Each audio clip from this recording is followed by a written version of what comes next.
Welcome to Urdu version of मेंटलैक्टोन। आज हम लेक्चर नंबर 1 में डिस्कस करने जा रहे हैं इंट्रोडक्शंस ऑफ माइक्रोबायोलॉजी। इस माइक्रोबायोलॉजी लेक्चर सीरीज में हम दोनों बेसिक और क्लिनिकल दोनों माइक्रोबायोलॉजी को डिस्कस करेंगे और एट द एंड आप इस काबिल होंगे कि माइक्रोबायोलॉजी आपकी फिंगर टिप्स पे हो। So let's start. First of all, शुरू करने से पहले मैं आपको ये बताता चलूं कि इस दुनिया में जितने भी जानदार हैं हमने उसको 5 ग्रुप्स में डिवाइड किया है या 5 किंगडम में डिवाइड किया है। अगर आप देखें, पहला किंगडम जो है वो है किंगडम मोनेरा, दूसरा है प्रोटिस्टा, तीसरा है फंजाई, चौथा है प्लांटी एंड लास्ट है एनिमेलिया। हम ये तमाम जानदारों को इन 5 ग्रुप्स में डिवाइड किया। अच्छा, इसमें ये जो मोनेरा है इसमें सिर्फ प्रोकैरियोट्स आते हैं। अभी हम आगे डिस्कस करेंगे प्रोकैरियोट्स क्या होता है।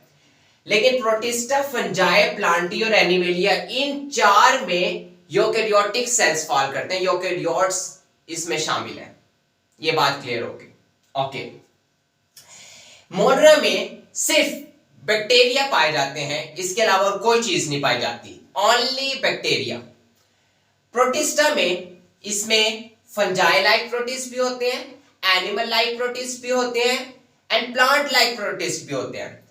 और ये कहा जाता है कि प्रोटिस्टा से ही आगे 3 किंगडम निकले हैं। फंजाई किंगडम भी प्रोटिस्टा से निकला है, प्लांटी भी और एनिमेलिया भी।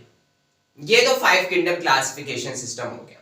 अब माइक्रोबायोलॉजी में 5 ऐसे ग्रुप्स हैं जो कि डिजीज कॉज करते हैं। अब माइक्रो का मतलब होता है स्मॉल, ऐसे जानदार होंगे इसमें जिनका साइज स्मॉल होगा, जिनको हम माइक्रोस्कोप से देख सकते हैं।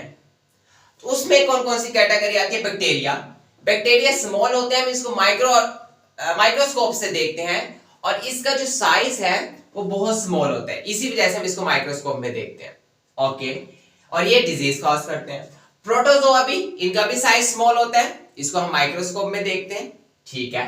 फंजाई, ये माइक्रोस्कोपिक भी होते हैं, मैक्रोस्कोपिक। ये इतना बड़ा साइज भी होता है कि हम इसको नेकेड आम आंख से देख सकते हैं, जैसे कि मशरूम वगैरह। लेकिन चूंकि ये डिजीज कॉज करेंगे, इस वजह से हम इसको माइक्रोबायोलॉजी में डिस्कस करेंगे। आगे हेलमिन से एक ग्रुप होता है जो कि किंगडम एनिमेलिया में होता है, जिसको वर्म्स कहते हैं। अब इस ग्रुप में ये तो आम आंख से नजर आते हैं, लेकिन ये ह्यूमन में डिजीज कॉज करेंगे। हम वो ऑर्गेनिज्म को डिस्कस करेंगे जो कि डिजीज कॉज करते हो। ओके, इसके अलावा एक और ग्रुप होता है जो कि वायरसेस का होता है। वायरसेस को हम 5 किंगडम क्लासिफिकेशन में इंक्लूड नहीं करते क्योंकि ये एसेलुलर कंसीडर किए जाते हैं। मतलब ये अगर किसी बेजान चीज पर हो तो ग्रो नहीं करते, रेप्लिकेट नहीं करते। लेकिन जब ये किसी ह्यूमन में जाए, बैक्टीरिया में जाए, तो ये क्या है, रेप्लिकेट करना शुरू कर देते हैं।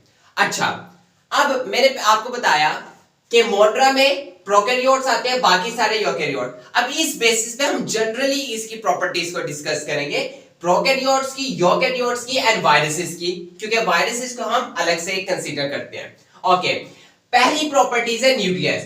प्रोकैरियोट्स की मिसाल ही यही है कि इसमें कोई प्रोमिनेंट न्यूक्लियस नहीं होता। जो जेनेटिक मटेरियल होता है वो साइटोप्लाज्म में ऐसे तैयार रहा होता है।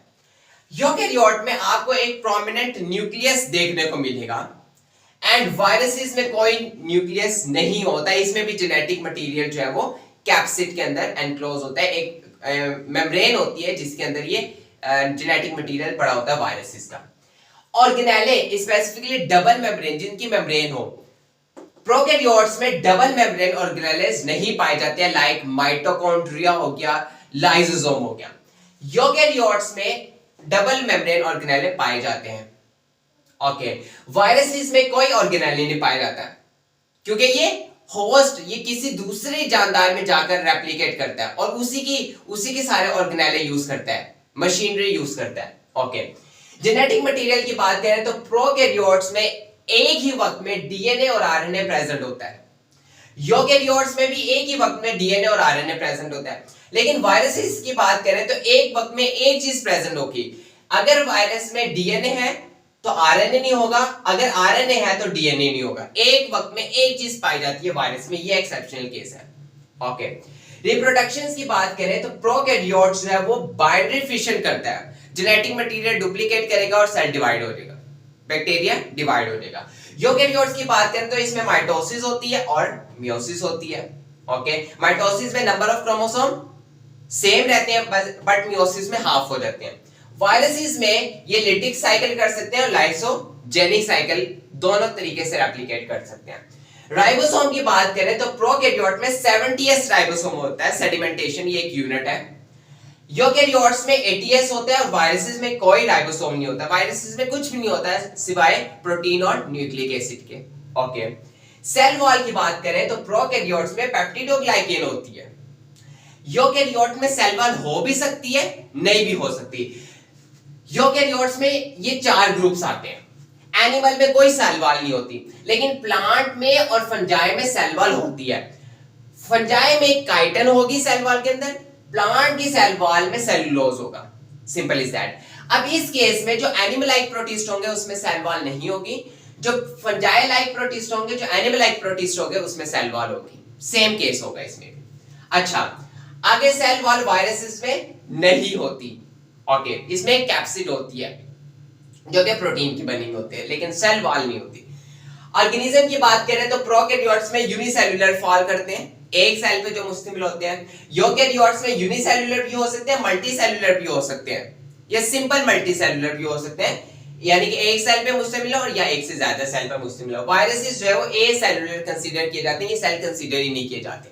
ओके, माइक्रोबायोलॉजी में जो बेसिक मेजर जो डिसिप्लिन्स हम डिस्कस करेंगे, फर्स्ट ऑफ ऑल बैक्टीरियोलॉजी, जिसपे हम बैक्टीरिया के बारे में स्टडी करते हैं, दैट इज कॉल्ड बैक्टीरियोलॉजी। फिर है वायरोलॉजी, जिसमें हम वायरस को स्टडी करेंगे। नेक्स्ट है माइकोलॉजी, माइकोलॉजी में फंजाई को डिस्कस करेंगे। एंड नेक्स्ट है पैरासाइटोलॉजी। अब पैरासाइटोलॉजी में पैरासाइट क्या होता है? पैरासाइट ऐसा ऑर्गेनिज्म होता है जो किसी दूसरे जानदार में जाता है, वहां पर रहता भी है और वहां पर डिजीज भी कॉज करता है, वो होते हैं पैरासाइट्स। अब पैरासाइट्स में हम बेसिकली 2 चीजें पढ़ेंगे, हेल्मिन्थ्स पढ़ेंगे और प्रोटोजोआ। ये 2 चीजें जो है वो पैरासाइट्स में फॉल करेंगी। ये जो 4 बेसिक डिसिप्लिन है, हम ये माइक्रोबायोलॉजी में डिस्कस करेंगे। ये था आज का पहला लेक्चर, इंट्रोडक्शंस ऑफ माइक्रोबायोलॉजी। अगर आपको कोई भी कंफ्यूजन है आप मेरे से कमेंट सेक्शन में पूछ सकते हैं, भूलिएगा। Thank you so much.